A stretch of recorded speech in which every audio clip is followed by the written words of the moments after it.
Welcome to The Last Breakfast. Please enjoy the video. In this video, I will explain how to make roses bloom. First, select a sunny spot in your garden that receives a minimum of 6 hours of direct sunlight each day. Good light is absolutely crucial for abundant flowering.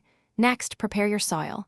Roses thrive in well-draining soil with a slightly acidic pH, ideally between 6.0 and 6.5.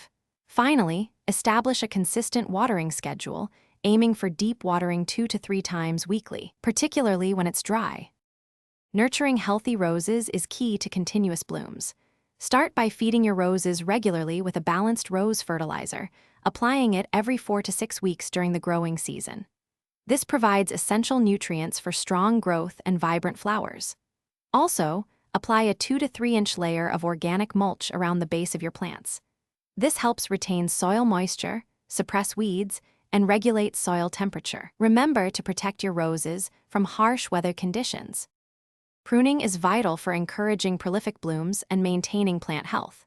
In early spring, before new growth begins, prune your roses by removing any dead, diseased, or weak canes. Make cuts at a 45-degree angle, about 1/4 inch above an outward-facing bud. Throughout the season, deadhead spent blooms by cutting them back to the first set of 5 leaves.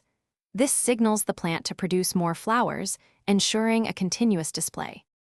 To ensure lasting beauty, regularly inspect your roses for common pests such as aphids or spider mites. Early detection is crucial for effective management. If you spot any, consider using organic pest control methods or an insecticidal soap to protect your plants without harsh chemicals. A healthy rose is a happy rose, and a happy rose blooms beautifully.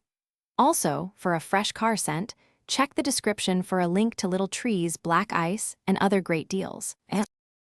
Thanks for watching. If this was helpful, leave a like and consider subscribing. See you next time.